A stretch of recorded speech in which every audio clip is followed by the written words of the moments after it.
Bonjour à toutes et tous. J'ose espérer déjà dans un premier temps que vous vous portez bien. Et voici une vidéo vous présentant les bases du dessin technique. Vous aurez une activité au fur et à mesure à réaliser. Ça, je vais vous en reparler un peu après.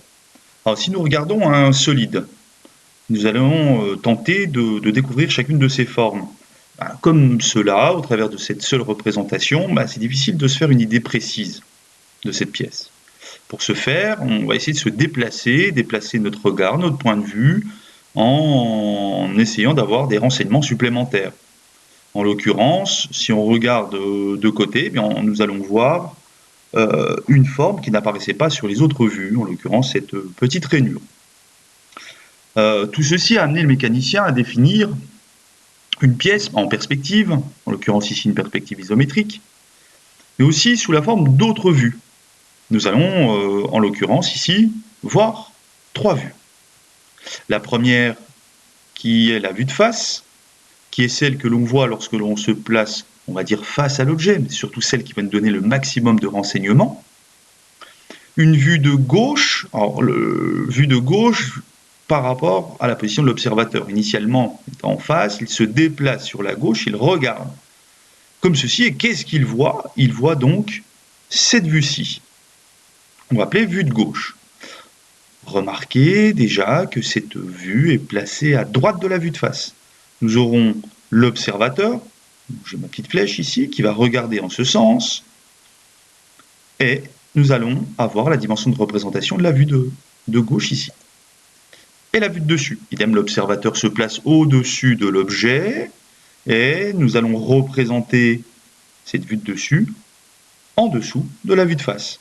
Observateur, objet, représentation.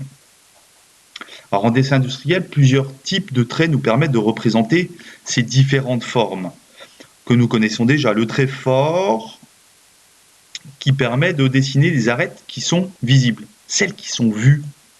Par exemple, chacune de ces arêtes qui vont identifier les profils de chacun des éléments. Et aussi les contours extérieurs. Voyons ici le contour de cette forme cylindrique que l'on retrouve en vue de face et en vue de gauche. Nous aurons également des traits d'axe qui vont se placer au centre de chacune des formes de révolution cylindrique pour reconnaître précisément qu'il s'agissait d'une forme cylindrique.